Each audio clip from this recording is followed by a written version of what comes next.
Hi, I'm Melissa Ray of Thrive Beauty Services. I provide transformational beauty services in salon, at home, on site, and at your convenience. I'm proud to be sponsoring Get Conscious Now.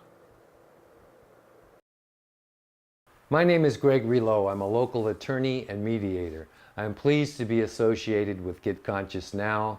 I find the show inspiring. I hope you enjoy the show. Please contact me for help on all your legal matters. I look forward to it.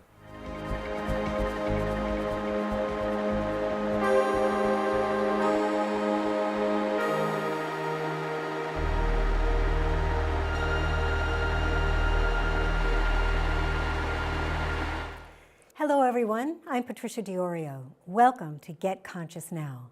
And I'd like to welcome our wonderful studio audience for being here today. It's always wonderful to have people in our audience holding the energy for our work. So today our topic is laughter and how important laughter is in our lives. Quite simply, laughter heals. It heals the body, mind, and spirit. And we're very fortunate to have with us today a very funny fellow who's also a very wise person. But before you meet him, I want to introduce our own wise guy, Stu, my co-host, to welcome you. How are you, darling? I am great. How are you? Good to see you. It's great to be here. Welcome, everybody. Welcome back to Get Conscious Now. And if you are new to our show, please join us on YouTube, on Facebook, Get Conscious Now, and even our website, getconsciousnow.com, where you will see shows with luminaries like Paul Selig, like Deepak Chopra, Michael Beckwith, and others. And we take consciousness from multiple angles, and please tune in to all of those as well, because I'm sure you'll find them entertaining and informative and just maybe even life-changing. And so may this one. So please stay tuned for the entire program. We've got a great one. Patricia? All right, it's time to meet our wonderful guest. So I'm really happy to introduce a brilliant political satirist and also one of the best punsters I've ever met. He is Steve Bhaerman, also known as Swami Beyondananda. I want to share a little bit about him with you. He's an internationally known author, humorist, and workshop leader. For 30 years, he has written and performed as Swami Beyondananda, the cosmic comic, and we're going to meet both of them today, so we're in for a real treat. Swami's comedy is described as comedy disguised as wisdom and wisdom disguised as comedy. However, underneath it all, is a serious commentary offering a psycho-spiritual view of politics and economics. Noted author Marianne Williamson called him the Mark Twain of our generation. In recent years, he has performed at numerous political events, including the Transpartisan Alliance Citizen Summit, the Network of Spiritual Progressives Conference, the Department of Peace Conference, and the Praxis Peace Institute, just to name a few. Since 2005, Steve has written a political blog with a spiritual perspective called Notes from the Trail. On the serious side, he has co-authored with cellular biologist Bruce Lipton a wonderful book called Spontaneous Evolution, Our Positive Future and a Way to Get There from Here. And that's really a remarkable book. I highly recommend it. He is also a regular writer for the Huffington Post, which I personally think is a feather in his cap because I see the Huffington Post as a pretty prestigious paper and setting us straight with the facts, or so it seems. So they could use a little comic relief. Anyway, his comedy has been called irreverently uplifting. And over the past decade, his comedy has become more political, which is exactly what we need today, given our dire political environment.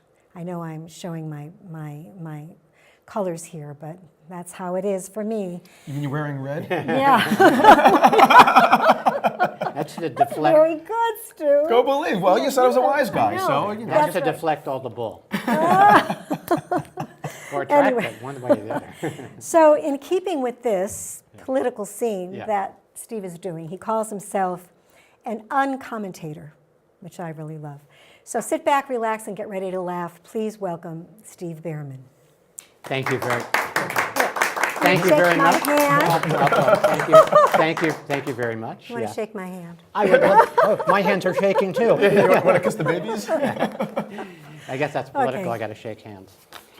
Okay, so I'm going to open your questions with, how does laughter heal exactly? How does laughter actually heal us? Well, perhaps you've read the story. I'm going to start generic and work more specific. You probably heard the story about Norman Cousins, and he was a writer about 40 years ago, diagnosed with a life-threatening illness, and he checked into a hotel room with Marx Brothers movies and candid camera reruns, and he got well.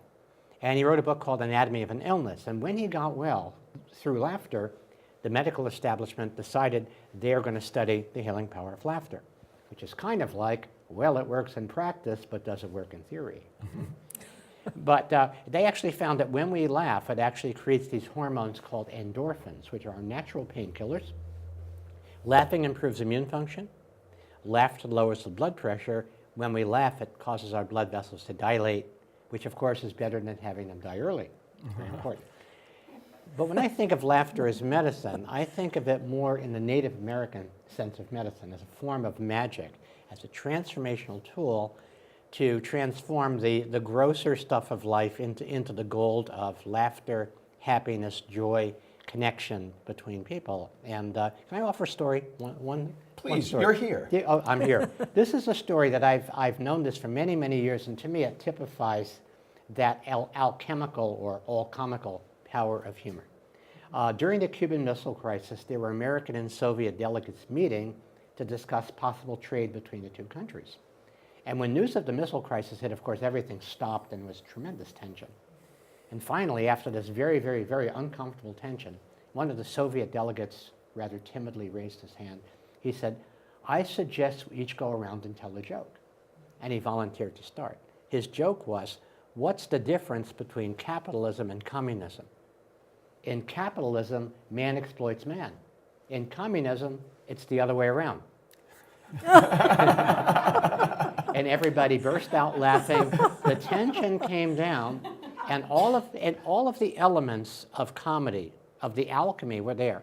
There was the earth, the graveness of the situation. We almost blew ourselves up then. The emotional charge of water, people in the room, they weren't sure if they were ever going to see their families again. And then finally, and then there's a fire of surprise where he made a joke about his own system. And then the air of truth, which is essentially beyond all the isms, we're really all connected.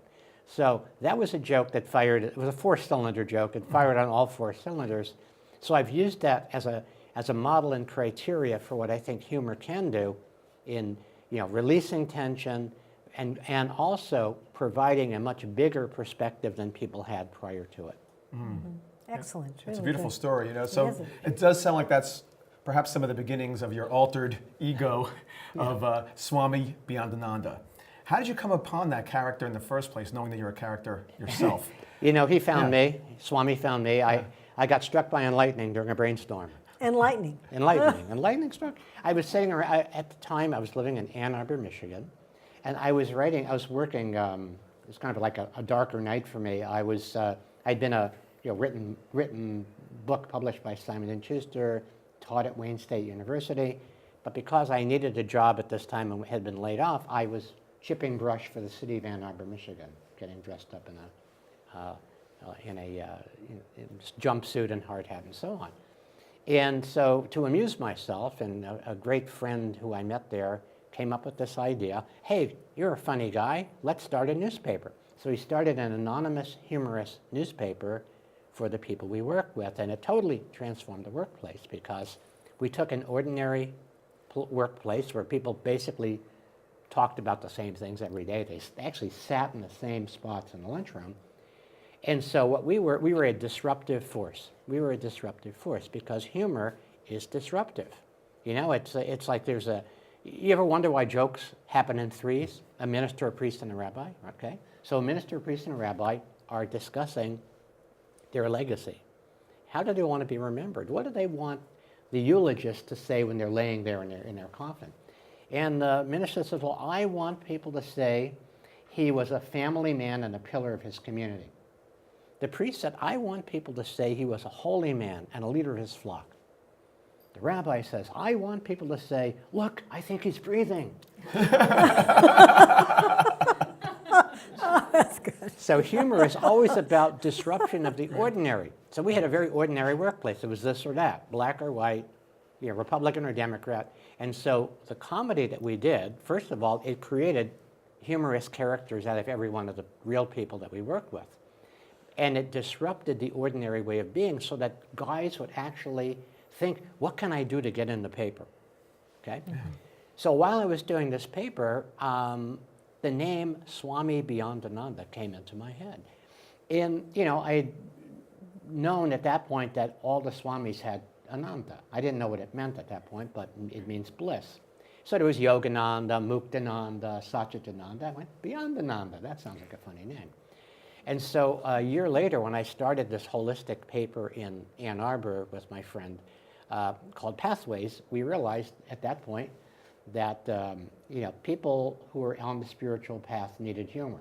In fact, some of them had hemorrhoids, which is a very horrible condition. Enlargement of the onus, it's very serious.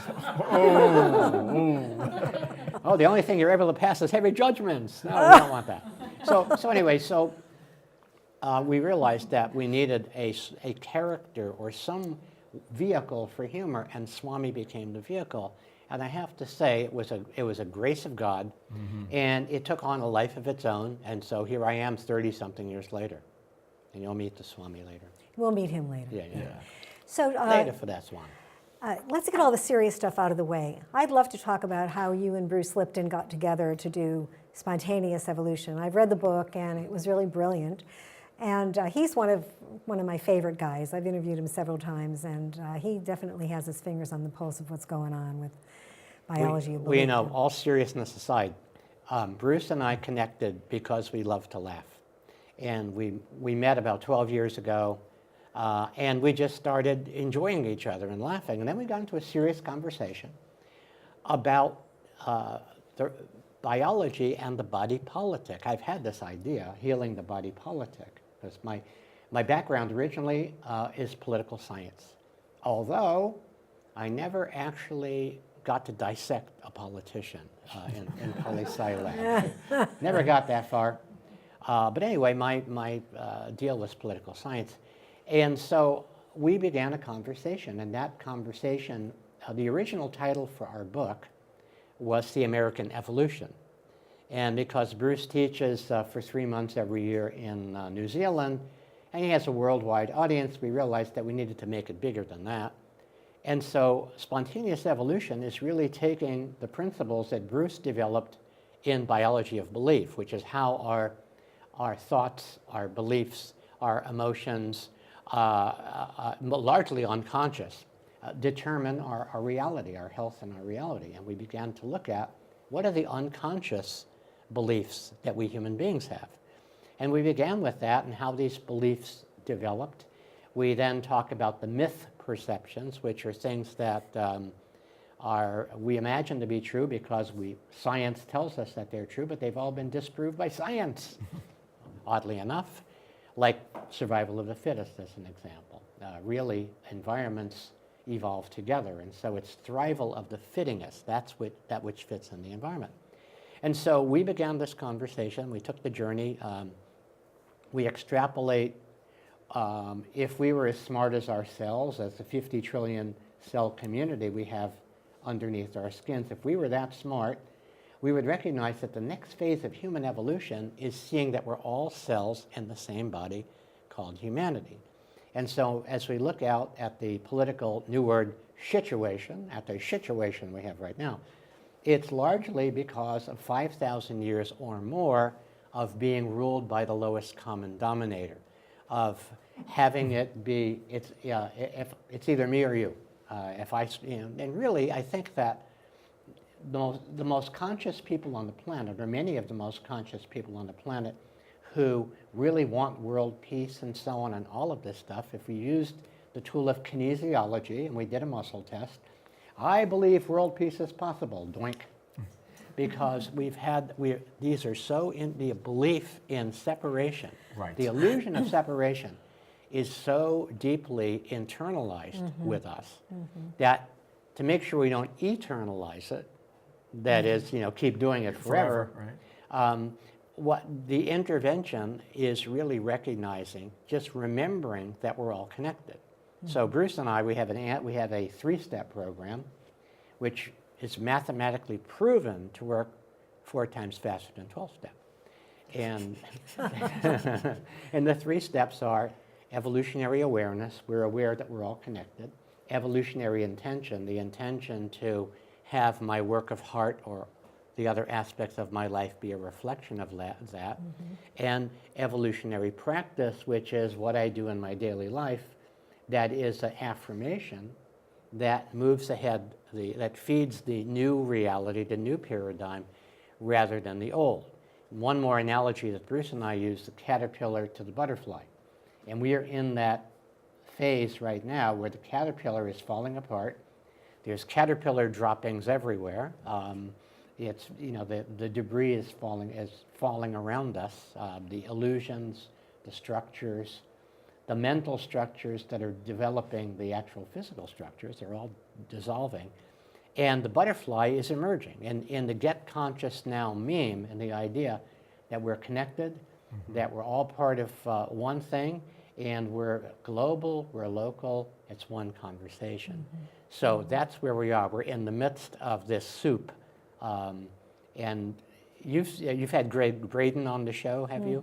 Yeah. So Greg talks about cymatics. Are you familiar with cymatics? It's an experiment. Let's say you have a speaker, a speaker from a PA or something, and you put dust or iron filings on the speaker. When there is a sound, when there's a tone, what you'll notice is that there is a coherent pattern. They're like beautiful mandalas. In fact, if you take a mantra and you do that with the mantra, lo and behold, you get the yantra. You get the actual, there's a relationship between the physical patterns of how these particles arrange themselves and the sound that's being made. Frequency. Right. I saw that done with the ohm, the word ohm. With the ohm. With Yeah. the particles on top of a drum head. Yes, exactly. And it formed the shape of the ohm symbol. It was amazing. That's exactly right. Yeah. Now, what I want to emphasize is that when it is moving from one frequency to another, from a lower frequency to a higher frequency, in the process of transition, the particles, the dust particles, they look chaotic. They know Right. where they're going, Yeah. but we can't tell that they know where they're going. So right now we have a lot of chaos, and we can't tell from where we look at it how these things are shaping up and where they're going. The chaos theory, quantum physics, same thing. Yeah. Yeah. I had a chaos theory, but I lost it on my desk. It was a mess. Which actually is a perfect segue to discussing politics Yeah. a little bit. Yeah. Because it certainly seems like that chaos is there. Yeah. Now, you've been a political satirist for quite some time. Obviously, you said you had that Obviously, reality has outstripped anything I can do. I have to say that. I surrender. Reality is, there's nothing, people say, when I'm doing the Swami character, they say, Swami, is there such a thing as comedy and bad taste? And Swami says, oh, absolutely, it's called politics. So where we are right now, because again, to bump up to the highest view, really you're buying into the illusion of separation, or you're buying into the reality of connection. And so what's happened is that rule by the lowest common denominator, and political science will give you a couple of principles that are actually general principles. One is power corrupts and absolute power corrupts absolutely. So the founders of this country developed this system of balance of powers to make sure that no branch gets too powerful. Well, the power of money and the power of all of these corrupting forces has actually taken hold of the system. And there hasn't been a check or balance on that, number one. The other principle, and this goes back to all of the Alexander the Great or before him, divide and conquer. When you conquer people, or if you want to conquer people, you keep them divided. Did you know did you know that when the Belgians came to what became Belgian Congo, they divided the populace into the Hutus and the Tutsis. They were not divided that way until the Belgians got there. That made it very convenient to have two groups hating one another, to be able to rule them without them getting together and going, hey. So the interesting turnaround point in Gandhi's campaign, according to Frances Moore Lepay in one of her books, when Gandhi realized that the people of India outnumbered the British colonials by 300,000 to 1, the game changed, you know. Well, Tondo, we're surrounded by Indians. Looks like we're done for. What you mean we, Kemosabe? Right, exactly. So it was a what you mean we, Kemosabe moment that we had there. Right. You know, and they went, you know what, we can do this thing. So right now, we have been divided into two tribes. And to me, Donald Trump is, he's the perfect face for the American empire right now. We've had a nicey face for 8 years, and yet the same shenanigans were going on underneath it all. We were, you know, we haven't changed our character just because Donald Trump is there. Donald Trump is simply putting it in your face. Right. And meanwhile, back on the other side, one of the reasons why Donald Trump is president, was elected, is because the Democrats have been playing the game, vote for us, we're not as bad as the other guys, which is a terrible branding, Right. but it works if you want to be the second party. Right. Both parties are run by money. And I think there is an uprising taking place. I just saw 71, according to NBC survey, 71% Yeah, I of read that. millennials don't like either party. They want another choice, okay? So people are waking up to the shell game, that it's not under either of these two shells called Democrat or Right. Republican. So what Donald Trump is he is a diversionary tactic to keep progressives occupied while everything is raped and pillaged and so on. Well, you know, I have my own theory, too, about Donald Trump. And as soon as he was elected, I sent this out in a post. I think he's an evolutionary driver or a catalyst. Because I think that you're right, although everyone loved Obama and he was the first black president and all of the kudos for that, there was still a lot of the same shenanigans going on, you know, power and money and all of that, and control. And, you know, we can talk going back to JFK's assassination, Right. Martin Luther All King, that Bobby stuff. Kennedy, all of that. So this has been happening behind the Right. scenes for a very, very long Yeah. time. So it would take a character like Trump, who's like to me, he's like a political lampoon out of the New Yorker magazine. I mean, he's just ridiculous. So it would take that kind of person, so blatantly as he is, to be that evolutionary driver, to move us to a place in this country where people that were apathetic and non-voters and not doing anything now realize that their lives are at jeopardy with the whole Medicare thing and the everything that's going on behind the scenes that's going to impact the middle class and below that. So I think that in a way, he's like a prime mover. You know, I mean, I think perhaps it was destiny to play this role for us to really take our heads out of the sand. Or out from up you know where. That's what I was going to say. Oh, I see the Elizabeth your hands over there. Yeah.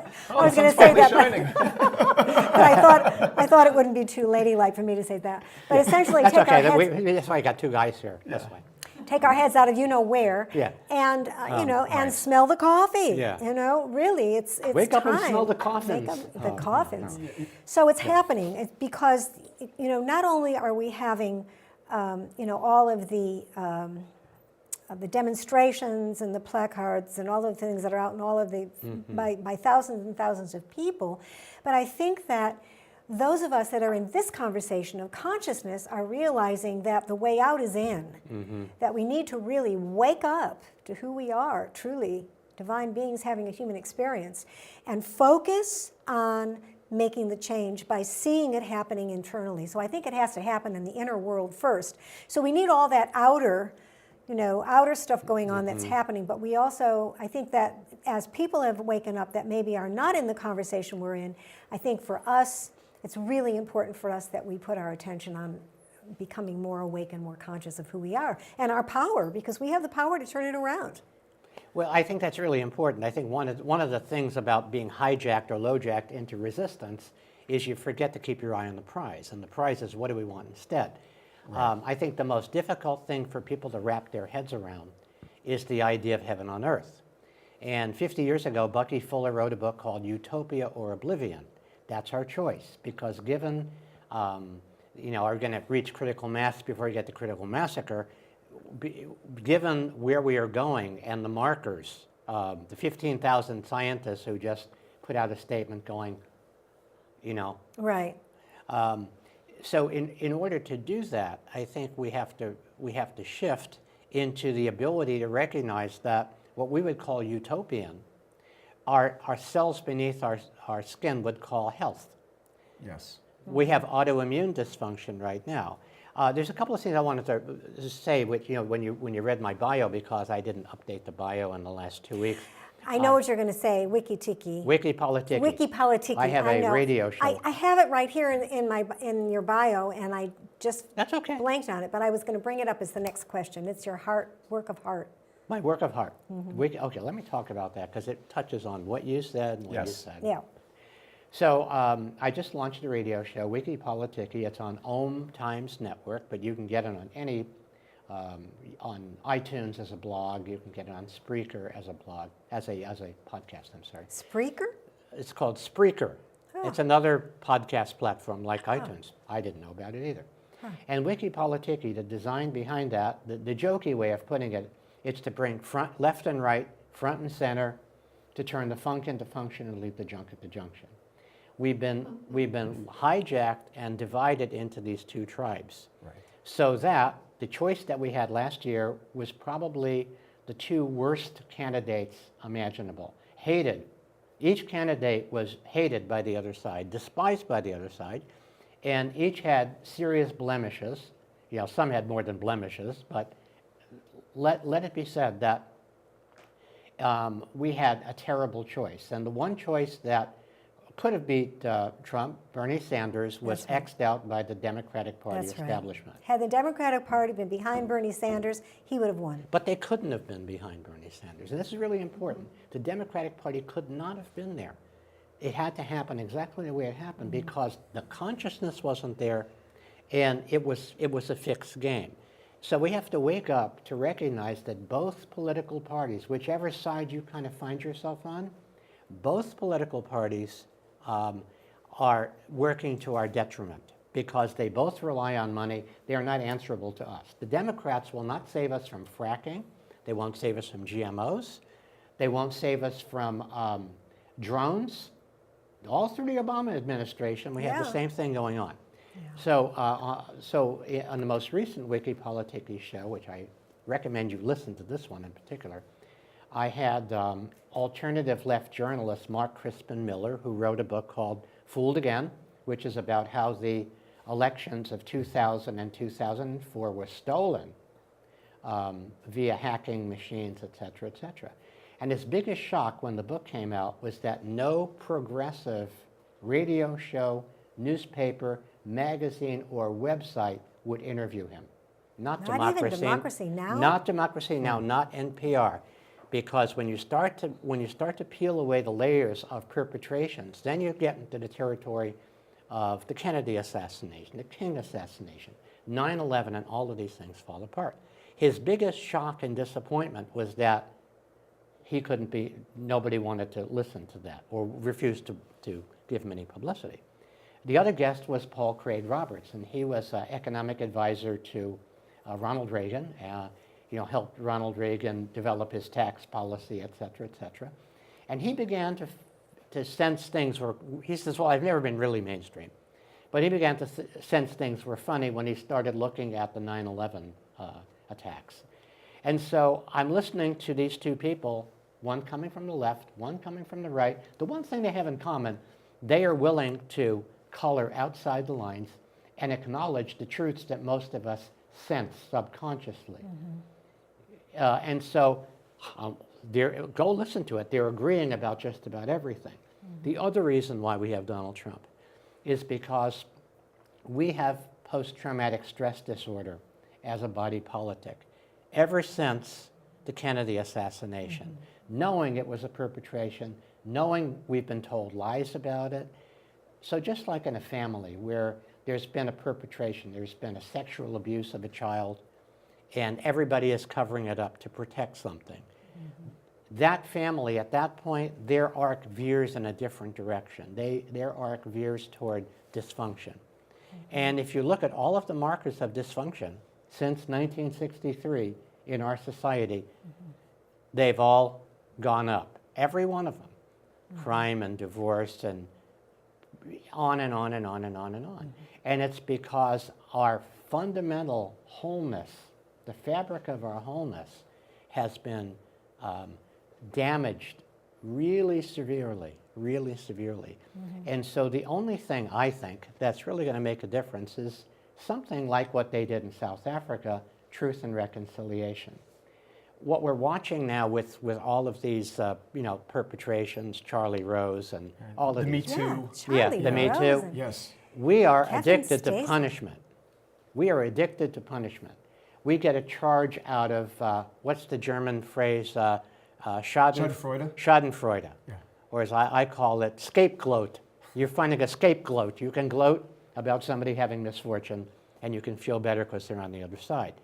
So what we're watching now is this orgy of, of Me Too, Me Too, me too, me too, me too. And where were these girls? In other words, over time, women have learned to use their feminine wiles, et cetera, et cetera. There's a difference between physical assault or being drugged, like Bill Cosby did, to somebody playing at doing this, which I've done, I'm afraid. So the point is that there's got to be, and this is a huge detriment on the progressive side, their addiction to this political correctness insanity. If I was on campus as a professor now, I would be a right-wing jerk because of all of the, you can't say this, and you can't say this, and there's micro insults, and the micro insults are convenient, so you don't look at the macro insults. So instead of standing up at Standing Rock, these well-meaning people are going, I don't think we should call the Cleveland Indians Indians, or the Atlanta Braves Braves. Give me a break. Right. So that's where we are. We're diddling around the edges while Rome burns. Right. Well, to your point coming earlier, in terms of having this kind of chaos, having to come up to the surface to give people a clearer choice between separation or connection. Yeah. I think this is part of the process, and whether it's the age of complacency is necessarily needing to be over, because we can't rely on our government necessarily to be benignly beneficent to us, right? Because clearly the whole money on both sides really made it, as you said, it's very difficult to even have a choice that really empowers a united states, because not even one state is united, let alone all the states together. Well, it's a reflection of the globe. It's what's going on, really. It's a reflection of our consciousness. It's a These reflection of pieces our coming up to be consciousness. healed, That's just right. as you said. Yeah. Exactly, Yeah. which actually can be an exciting time if we can actually embrace that this is something that I is think necessary for this utopia, if we can call it that. One can only hope that there's an evolution to take place that really is conscious, and that we can, en masse, vibrate at a higher level that's more connected. I think we're headed there. Well, I agree with Bucky Fuller. I think that we can see heaven on earth. We just need to really do our inner work, and understand that anything in the outer world that's messed up is going to be a reflection of where we are as the collective. I think it has to be simultaneous, that in a community of people who are awakening, it's a lot easier. Because, Right. we all we're an fall, anomaly in this country. We all fall below the line here and there. And having traveled all over the country last summer, I happened to meet, people who voted for Donald Trump who were very conscious people. Spiritually awake people? Absolutely. And I've got friends who voted for Donald Trump because in their my. belief system, they believe that this wild card is going to dismantle the deep state. And I think there's a lot of mental manipulation around that, but there's many, many people who I would consider highly intelligent and spiritually aware people who looked at what comes with Hillary Clinton and what comes with continuing the policies of neoliberalism and neoconservatism, and they went, I want to throw a shoe in the works. Throw a shoe in the works, yeah. I think it's time for us to meet Swami. What do you think? I look forward to that. Let's get a little Gosh. laughter going. You know, I'm never around for this guy. I don't understand I him. know. Oh, Well, will you go get him for us? I'm gonna go get him. I'm gonna find a phone booth. Okay, go find a phone Let's booth. get some heaven on mirth. Heaven on earth. Good. All right. Stu, I loved your comment about wearing red. I know. That was brilliant. I know, because earlier you were seeing red, because you were concerned that maybe we weren't so I matched did. up. I was on his case about wearing a salmon shirt and clashing with my red jacket. And clearly I was swimming upstream trying to get you to smile around it. So what are you going to do, right? But Well, usually you bring a choice. I know, a choice between blue state or a red state. And I guess I chose a salmon state, and now look where it got me. State. But, It's okay. It's fine. It's Yeah. good. But I think that your comment about wearing red was really very good. Oh, thank you. Although that's about the only association I would ever want to have with the Republican But Party. your eyes are blue. That's my eyes are blue, which is more important That's than right. a red jacket I can take off. That's right, because the eyes are the window to your soul. That's right. Oh my Yeah. goodness, you're so.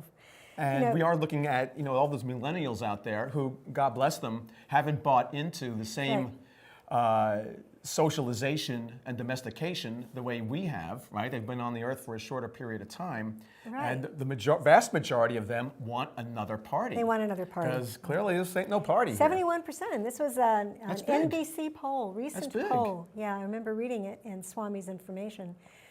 Yeah, well, I don't know if you all remember, but we had a millennial show, last year, where we had 4 millennials on from our community, people in their 20s and people in their 20s and early 30s who were really committed. Here he is. All right, the Swami's in the house. Swami Thank you. Beyondananda. It's great to be here.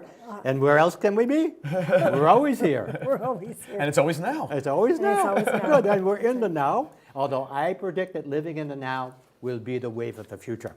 Aha. Yes. And that's time itself will become a thing of the past. a thing of the past. Yes. So, what is your philosophy on life? What is Swami? my philosophy on life?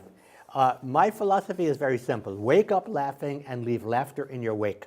And I'll tell you why. Because the world is in serious condition because of our conditioning to be serious.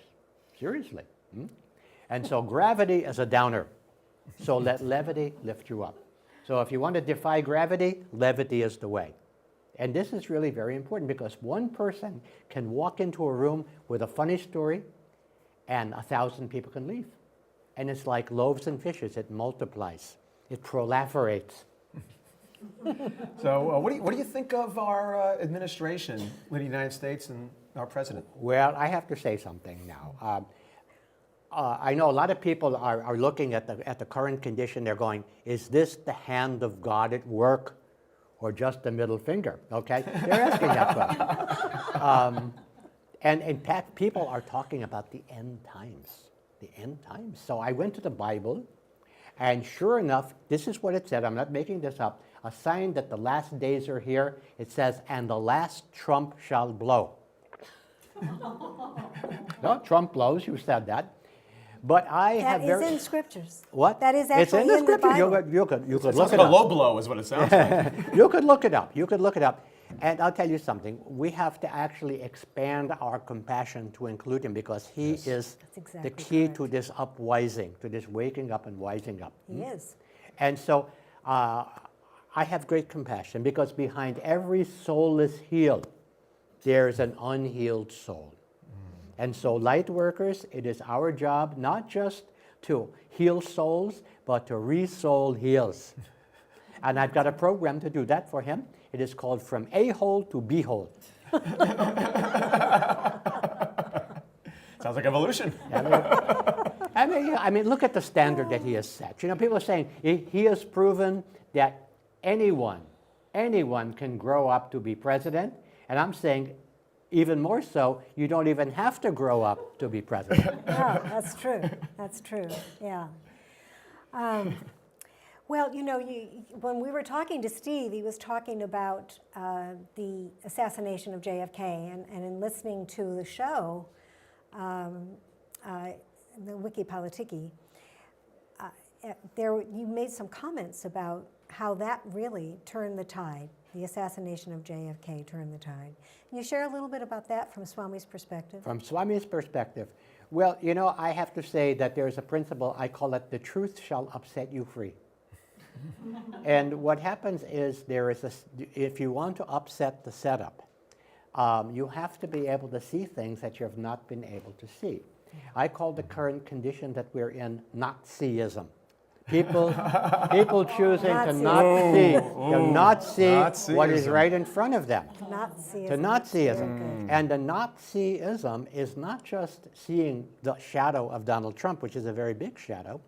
The Nazism is also seeing the shadow of the progressive side, the shadow of people who mean well, but overlook the darkness.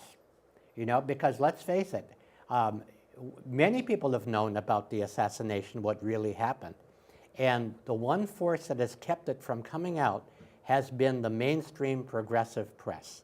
The ones that will not look at 9/11, the ones that won't look at election fraud, because I think that they really don't have the courage to do that. They're afraid of for their lives. Courage. Well, the thing is that you can't kill everybody. That's right. So when there is an awakened awareness, that provides ground cover and air support for the courageous politicians to show up. They will not show up until that happens. Well, you know, that's why I love Dennis Kucinich. I mean, he put himself on the line right away, you know, running for president twice. And I was at a caucus here in town when he was running for president where he actually said that there was a conspiracy around 9/11 and that our government was behind it to get us in the war in Iraq. And I'm kind of really opening perhaps a Pandora's box here. But here's a politician that had the courage to do that. And he was, you know, way left of center as far as being. Well, that's why he's no longer in politics. Well, yeah, but the point, he is actually in politics. He is a commentator for Fox News, because he is recognizing that the uprising needs everybody waking up. And I think that what's happened is people get the news that's channeled down from their side. We have been divided into two tribes: red tribe Republicans, blue tribe Democrats, who spend all of their energy arguing about whether it is worse to kill the born or the unborn. Meanwhile, the Commonwealth has been hijacked by a very, very, very small percentage of the uncommonly wealthy. And the bill has been sent to the not yet born. True that. Okay? Yeah. So the point is that we need to bring left and right, front and center in sacred circle. We need to bring red tribe and blue tribe, sacred circle, to talk until they're purple in the face. Because only by standing together as one purple people will the peeps outnumber the perps. I like it. That's good. How can we leverage science into this equation to raise our consciousness? Well, I think that science is very, very interesting. We have to make a distinction between science and scientism. Scientism is the religion of science. And as Bruce Lipton will tell you, there are many dogmas, vicious dogmas, in there that are no longer true, that science has disproved. Like, for example, only the material world is real. Right. Einstein said that the field is the sole governing That's right. pattern over the particle. That's right. And so we are still living our lives in a Newtonian universe. We have Newtonian politics. We have Darwinian politics. Survival of the fittest. He who has the biggest gun will survive, you know. The golden rule has been turned around by the rule of gold rule, which is do unto others before they can do unto you. That has left a lot of residue. And so here the question that we ask ourselves is, can we undo the doo-doo that has been done, or will the done doo-doo be our undoing? That is where we are right now. Well, I think there is some hope in politics if we could actually come up with another amendment getting rid of the money in politics. If we could, I think it's the 28th Amendment. Well, this would be the move to 28th? amend organization. Exactly. So there would be everything would be a level playing field. Everyone would have the same amount of money to work with, and then we're talking about, you know, who is the best person for the job, not who has the most money to buy I have the a dream. job. Well, you're relating my dream. I'm a television. Okay, here's my vision.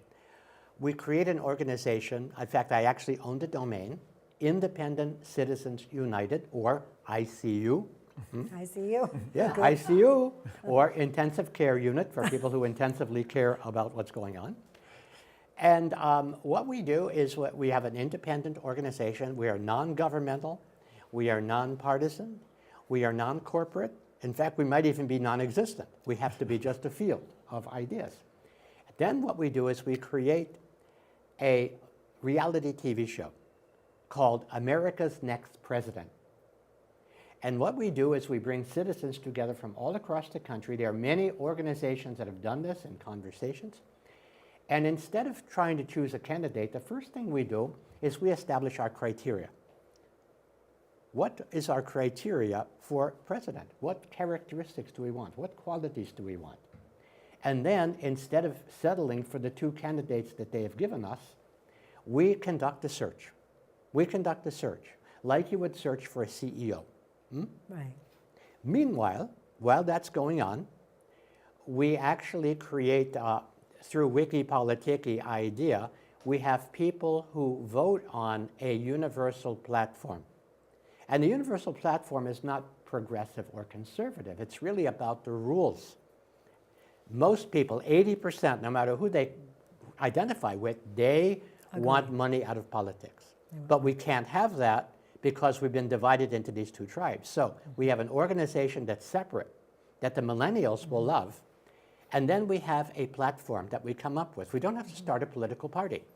All we have to do is to invite the candidates who are running to put their rubber stamp on this platform.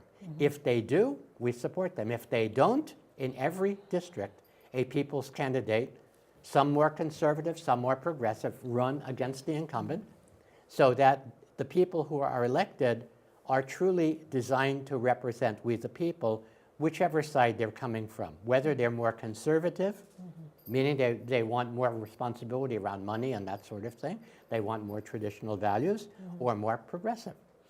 Well, I think that the grassroots approach is excellent, but I think there needs to be something in addition to that, like a new amendment, taking money out of politics. And I attended a political event in LA a few years ago with Marianne Williamson, Big Sister. Sure.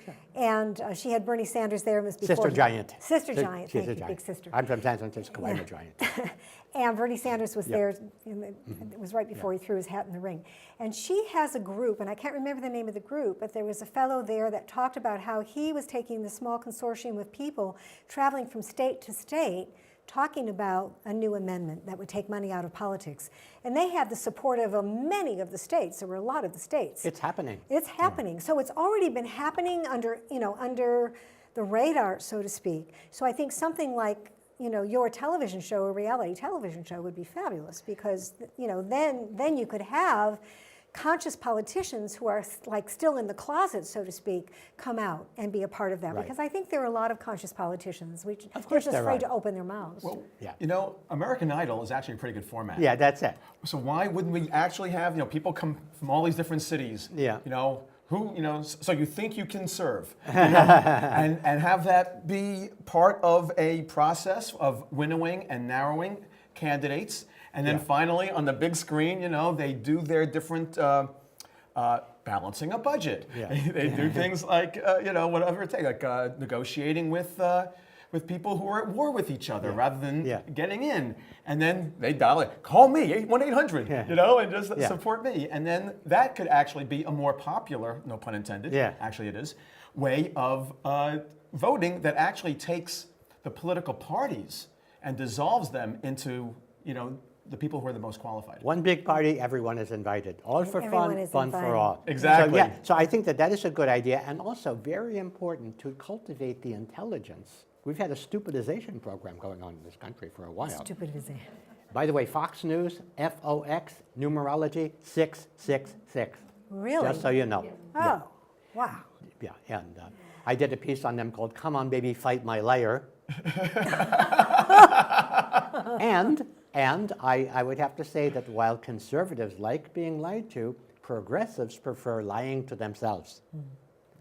Swami, So- we're coming to the close of the interview, and I definitely want to ask you this last question, which is, What would you like to leave our viewers with today and our audience today? If you could give us a pearl of wisdom, A pearl? a pearl of wisdom that people could take to heart, what would that be?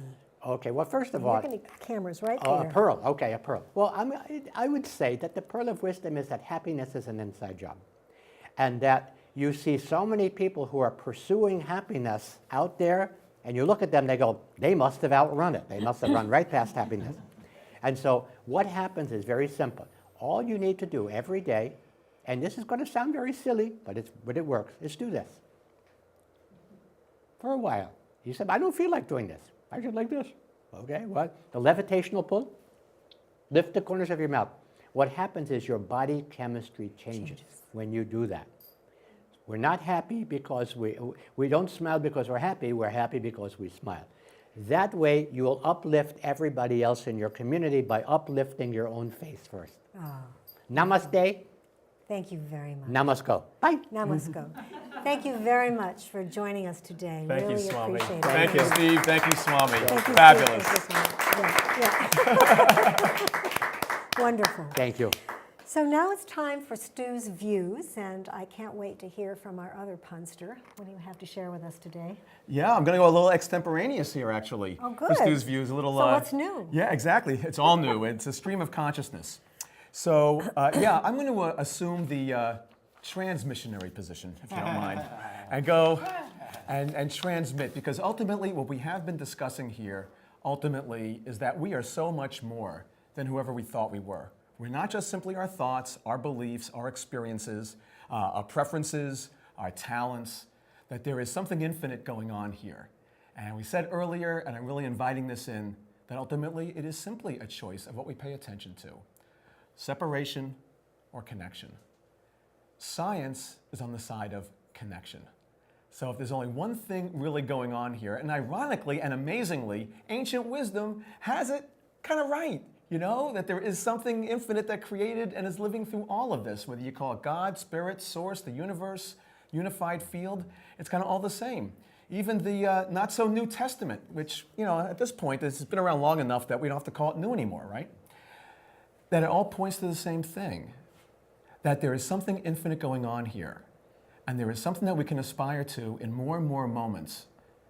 It's called love. And ultimately, it's a vibration. It's a feeling inside. And so I'm really inviting you to consider the fact that as we take this breath together, even as I'm pre-recorded right now, it's always now. So I'm inviting you to take a breath right now and consider the possibility that something greater than you is doing the breathing. It's breathing all of us.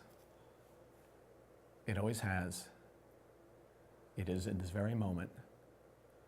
And it always will.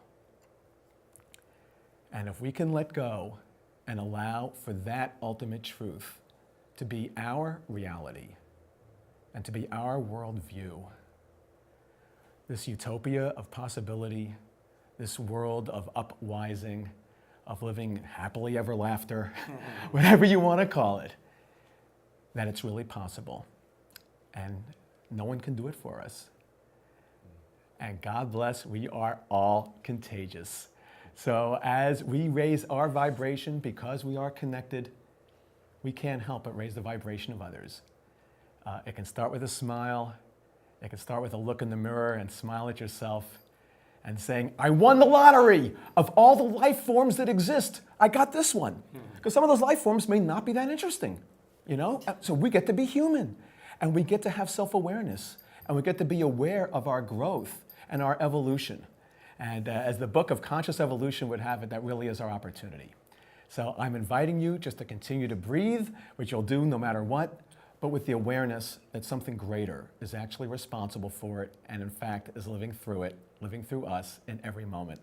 And just maybe we can love each other so much more. And I am so thrilled to be living in this moment. Love you all. And now, it's time for Patricia and her quantum quote. Well, that was beautiful.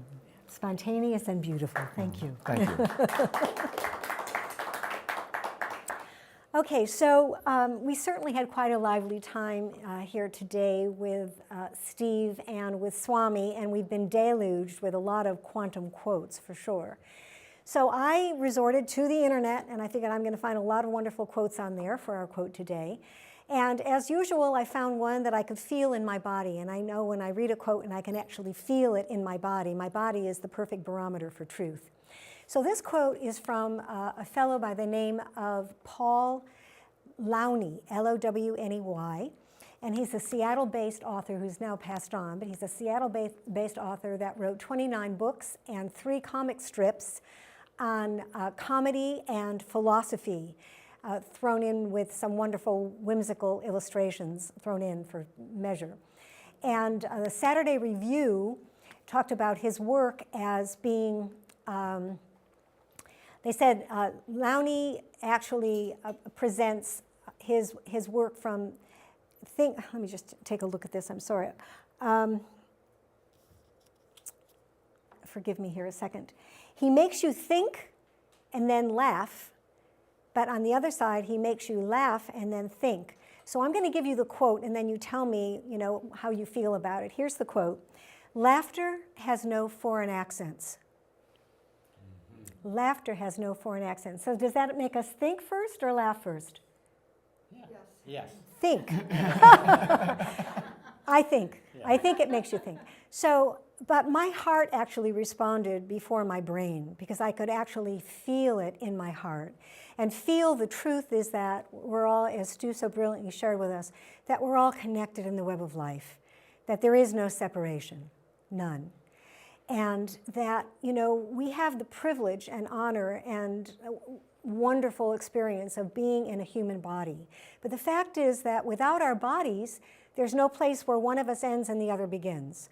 All we are energy and the frequency of pure oneness and love. And this is even being shown in quantum physics with the work of Einstein, who says there's no such thing as matter.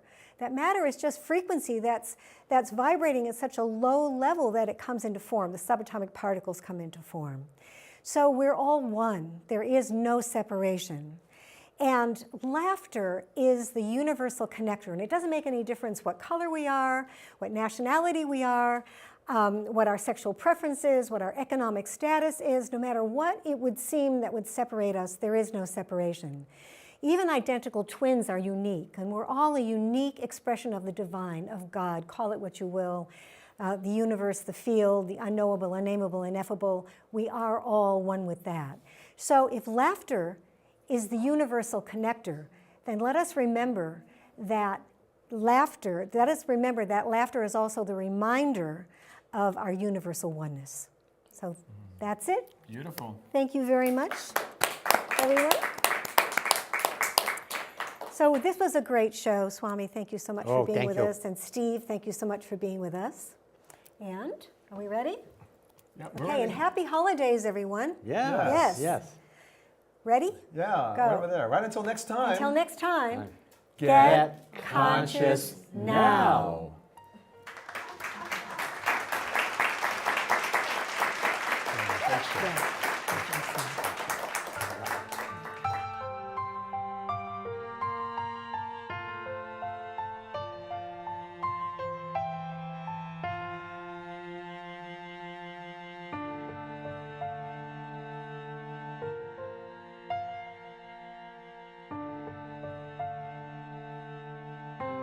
Hi, I'm Melissa Ray of Thrive Beauty Services.